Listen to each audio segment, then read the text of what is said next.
All right, rock on. We are recording. Cool. All right, Georgie. Hi. Hello. How are you? I'm great. Cool. It's great to see you again. You too? Um, I'm getting lots of valuable feedback and super positive feedback on these little question and answer sessions we're Oh, doing. nice. People Poddish love cast, so our pottish thing. our poddish thing. So let's forge ahead with more Awesome. power for the people and continue to see how we can help them. Yeah. Our first question is about being perfect, seeking being perfect. So I'll set the stage. This is a conversation I have frequently, but a specific client Okay. this week talked about what their last couple of weeks were like. This is an individual who runs a company who was always busy, but the last couple of weeks were like exceptionally busy. He was figuring out bonuses for employees, which is always highly emotional and challenging.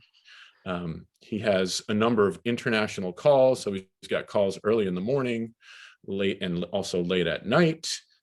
His sleep was 5-ish hours every night, so highly compromised. And yet he still was able to work on some of the skills that we were practicing. But he characterized his week as like a week of bad eating. He wasn't able to take into consideration everything else that was actually going on in his life. So I looked at it as like, hey, you did really well given everything that was going on.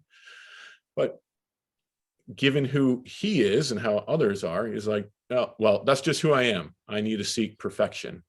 And so I even asked the question, like, if someone else watched the tape of your life for the last 2 weeks, what would they have said you could have done better? And he agreed, like, nothing. Yet still he wasn't satisfied with like what he was able to do.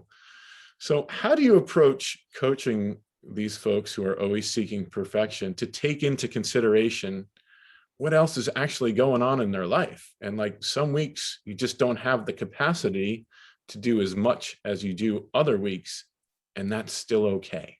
Yeah. And that can still lead to progress, more importantly. Yes, absolutely. I love the question or the way you posed it. Like if somebody watched you on a video camera, because it invites us to be slightly more objective about evaluating our week. Yeah. So yeah, most people wouldn't, look at the video camera of another person doing exactly what they did and have the same interpretation as they would, seeing it from inside the skull. So Yeah. we tend to be harder on ourselves than is objectively warranted. So that was just an awesome question. Um, so what I heard in, the little bit you told me, definitely, some perfectionism. He used that word as part of his identity. And also, I know you and I have talked before about like a growth mindset versus a fixed mindset. And so when somebody says, that's just who I am, or that's just the way I am, that's a hallmark of a fixed mindset, or somebody who believes that this trait is not going anywhere. And that's a common thing with perfectionism. Perfectionism tends to go along with black or white thinking, procrastination, and fixed mindset. And that's not a scientific thing. That's just a Georgie observation because they all cluster together. Um, so he's got this identity of himself as a perfectionist, and he doesn't want to let that go. He's not saying, "Oh, how can I stop doing this?" It seems like he's somewhat attached to it, or at least resigned to it. Um, with my own clients, when people start, sharing, sentiments like that, I usually say, okay, so you can recognize the perfectionism in yourself. It's actually not something you're permanently stuck with. So by all means, you can keep it if you like it, but just know that it is something that's changeable. Many people can learn to be less perfectionistic or more if that's the way they want to go. And then I like to talk about that it's a double-edged sword. Perfectionism is not all bad. Like most things aren't all bad. Um, there's some benefits to it as well as some drawbacks. And so given the sort of job description that you told me about him, it sounds like he's very successful in his career. No doubt having high standards and working hard and not settling for a half effort has probably served him really well. So there's benefits to, I don't even want to say perfectionism, but like some of those associated traits of like trying to do as well as you can, like being persistent, working hard, being willing to put in more hours. So those are all positive things. But the drawbacks can include emotional dissatisfaction. Many perfectionists are just overall not happy people, because they have to deal with the greater wounds that it causes to feel like you've done something imperfectly. Like nobody's more fault finding than a perfectionist, right? And so if you go through the world seeing in your own work and in other people like all the things that are wrong, it's going to be a bit of a downer. Um, so I don't think it would ever work. So I don't try to convince somebody like, can we just drop your standards like 10%? Like I don't think that's gonna work. Nobody's gonna be like, sure, I'll drop my standards 10%. But we can talk about making them a bit more flexible. Mm, So if somebody's like, I need 435 minutes of cardio this week, or I didn't cut it, be like, maybe some weeks you can hit 435 or 500 minutes of cardio, but maybe some weeks you're only going to hit 250. And that's better than none.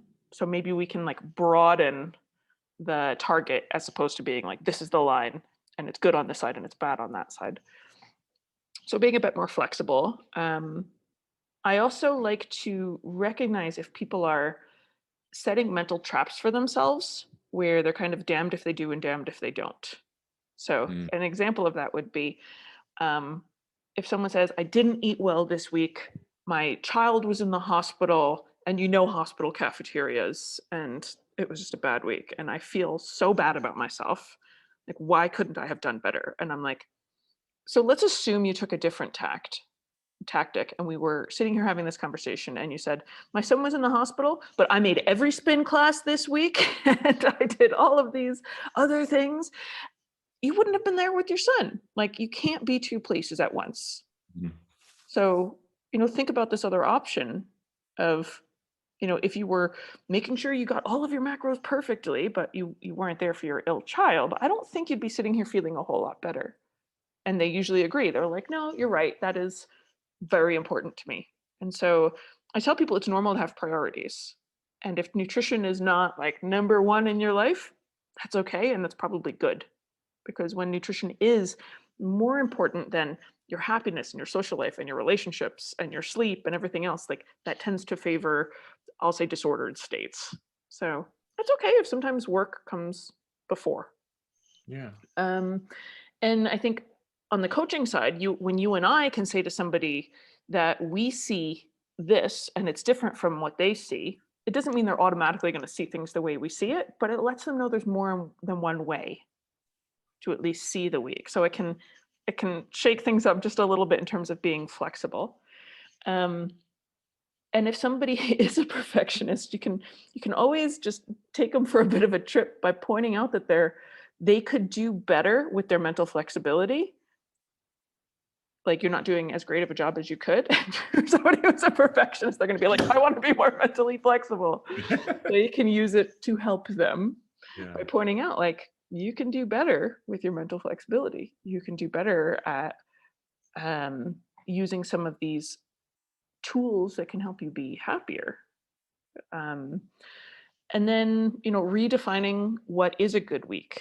So if you are more mentally flexible, what is a good week? As I used before with the exercise example, it could be a range of minutes of exercise that on some weeks I'm only able to get the bare minimum. And on some weeks I'm able to push harder and go for more the higher end of my range. Um, I often also talk about a good week, not in terms of the achievables or the deliverables or the outcomes, but in terms of the measure of effort that I put forth and how I feel about that effort. Mm. Because if, everything's going your way, you may not need all that much effort. And so you may have like a really good week on paper. Like I did all the meals, I did all the workouts, but it wasn't really a grinder. But then if there's other weeks where it's like, I'm having to use some mental fortitude, I'm having to be like really good with my time management, I had to plan ahead, I had to push myself to ask for help on a thing or two, which is, a personal difficulty. I sometimes feel like, if we use the indicator of like how hard did I try relative to the effort that is possible, like sometimes you feel better about the weeks where you tried really hard, even if there was, some corn chips in there. Yeah. So, um, so I guess we got a few things there. anybody listening is feeling like, I'm a perfectionist. It's a habit. It's a trait that is modifiable. Nobody's born a perfectionist and like doomed to be one forever. Um, so it is something that you can change over time, and it tends to be really beneficial to change, because when we have more flexibility in terms of what makes us happy, um, it doesn't end up with lower production or lower efficiency or lower performance in any way. It tends to make us less prone to choking under pressure and better able to perform to our maximal ability. Um, and it makes us happier, more satisfied people. So, Yeah, that's thoughtful. One other thought that I've had and what's been useful in talking with people that are perfectionists yeah. is letting them know that they can still work with a high sense of integrity and like do all the things that they said they're going to do and like have integrity with themselves and honor their values, but at the same time have flexibility and a little bit of self-compassion and like understand, well, I wasn't planning on this thing happening this week. It did happen. It was out of my control. Inevitably, it's going to have some impact on like what my priority. I had to shift my priorities, but you still had integrity and did all the things that you said you were going to do, took care of yourself in the best way that you could. So you still were kind of perfect. You just had to shift Right. some things. Exactly. Yeah. It's like sometimes talking about what the goal is can clarify. Like, you can't please all the people all the time, and you can't honor all of your values every minute of every day. You have to make some decisions along the process. So Cool. hopefully with Well, practice, we all make better and better decisions as we go. I hope that's helpful to all the perfectionists within us and among us. I hope so too. That was a good question. Cool. Thanks, Georgie. Well, I Thank babbled you. way too long before we got to the question, so we'll have to cut it at one today. No sweat. See you We'll next be week. back next week.